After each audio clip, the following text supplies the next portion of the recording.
Hello, and thank you for taking time for watching this video. It's a video intended for both students and parents to help you and inform you about the specialised curriculum on offer to students at Mead from 2022 to 2024. Now, before I talk about the options, I just wanted to spend a quick moment talking you through the timeline so you have an awareness of what's already happened, but also a sort of idea on where we're moving to over the next few weeks. So in the week before half term, we published the booklet online, and that's for you to read really carefully. It tells you all about the process and also the potential subjects on offer. We've started careers meetings this week with Miss Partridge, the careers advisor, and she's going through interviews with individuals to talk about the specialised routes on offer and the subjects that students can study. And next week is a really big week. So tutors will be playing this video to you so you can find out more about the options in school. And this is also available to you to watch as you go through the week. As parents, we will be putting up on the website all the information about the process, as well as videos from subject leads talking about the courses on offer, so that you can go back and revisit those videos as often as possible. And on Thursday, we're really looking forward to doing the specialised curriculum evening where students and parents can come onto site, they can speak to subject teachers, they can look at some of the facilities on offer and really see some of the things and the opportunities that you can do in Key Stage 4 over the next 2 years. After next week is really a time to think really carefully, to start asking questions and to start finalising your choices. And we ask students and parents to submit their final choices by Friday the 25th of March.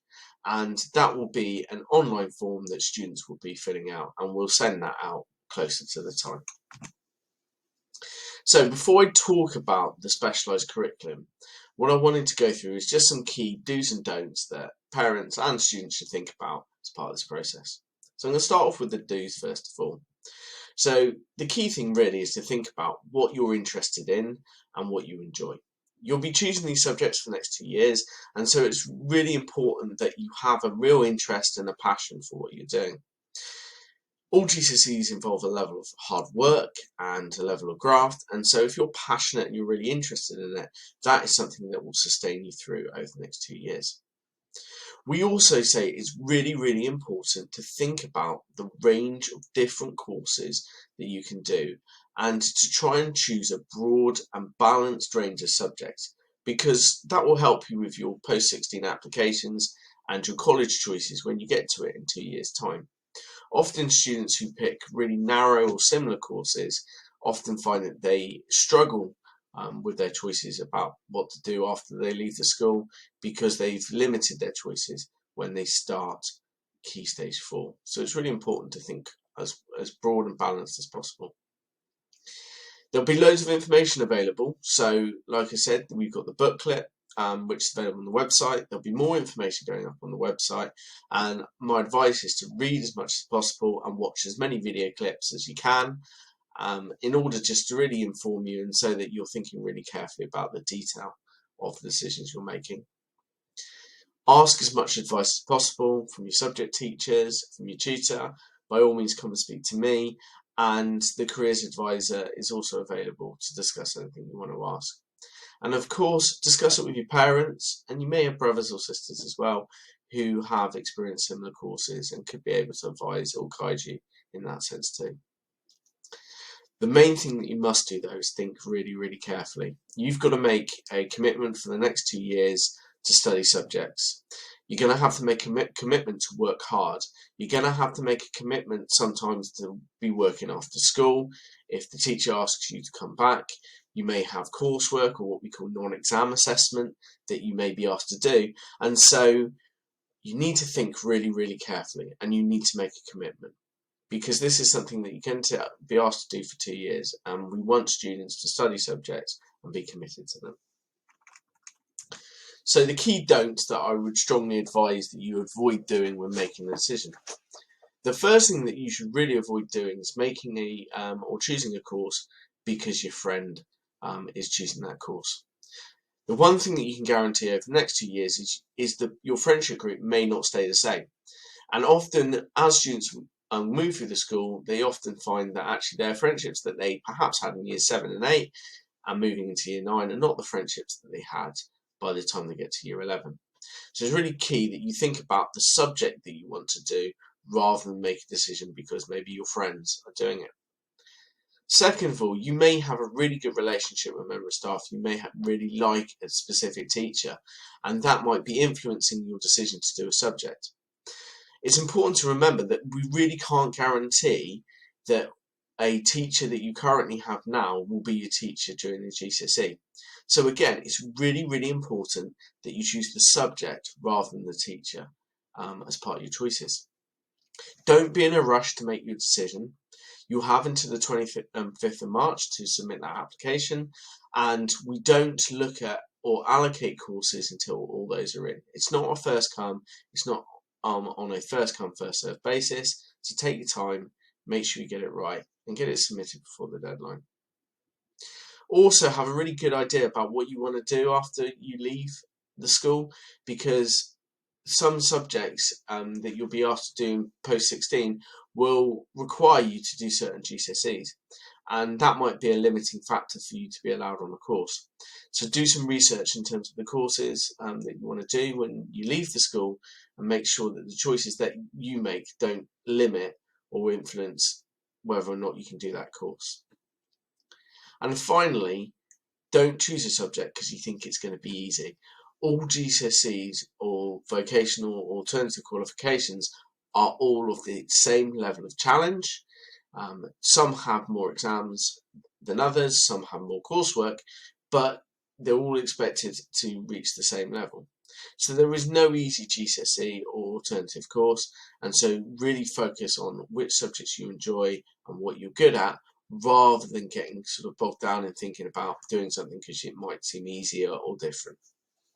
So just want to give you a quick idea on what your curriculum is going to look like in year 10 and 11.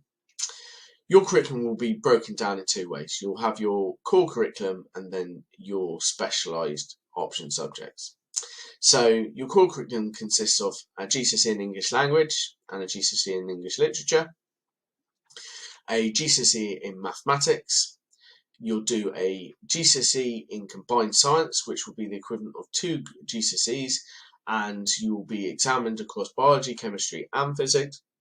Most of you will do that, but some of you who are doing the EBAC specialised route will have the opportunity to study triple science, and then you'll get 3 GCSEs, 1 in chemistry, 1 in physics and 1 in biology. Other subjects that you will do as part of your core curriculum will be PE for 3 hours a fortnight.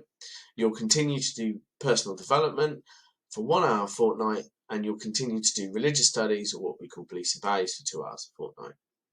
You will then do your option subjects over 5 hours over the 2 weeks. So over the next few weeks, we'll be sending out a letter to you individually to tell you what we recommend as your specialised curriculum route. And there are 3 specialised routes that we have for students. There's the EBAC languages specialised route, which most of you will be selected to do. Some of you will be selected to do the humanities specialised route, and a very small number of you will be selected to do the alternative specialised curriculum route. And if you're one of those individuals, Mrs. Thompson will contact you and speak to your parents about that. So just to give you a bit of an idea about the different routes and why we recommend them. If you've been recommended for the EBAC languages route, it's because you'll be achieving good grades in nearly all your subjects. You have the ability and capacity to go on to do level 3, level 4 and level 5 qualifications like university, but not necessarily university. There are other types of further study that you can do. And so it's really important in order to apply for those that you have a good range of academic subjects alongside some maybe perhaps creative or practical or vocational subjects. So you'll be recommended to do the specialised EBAC languages route. Like I said, some of you may be recommended to do the humanities specialised route, and that will be based on the fact that we feel that although you're making good progress in most of your subjects, you may feel a little bit less confident in the modern foreign languages route. And because of that, what we will do and what we'll offer is for you to opt for the humanities subjects, and then some other range of GCSEs and vocational qualifications. And this route will be very similar to the EBAC languages route. You'll study most of the subjects that form part of the English Baccalaureate, but you will not study them all like on the EBAC specialised route. So just to give you an idea on what the different specialised routes look like, I've put this diagram up for you. So both of them, you'll do your compulsory subjects, as I've explained. For the EBAC specialised route, you'll select a modern foreign language and then one humanities. So for instance, you might do German and geography, whereas on the humanities route, you'll select a humanities subject, so you'll just select history or geography. And then on both routes, you'll be able to select a range of other courses and qualifications. And what we will ask you to do when you fill out the options form is you'll be asked to fill out your first preferences and also your second preferences.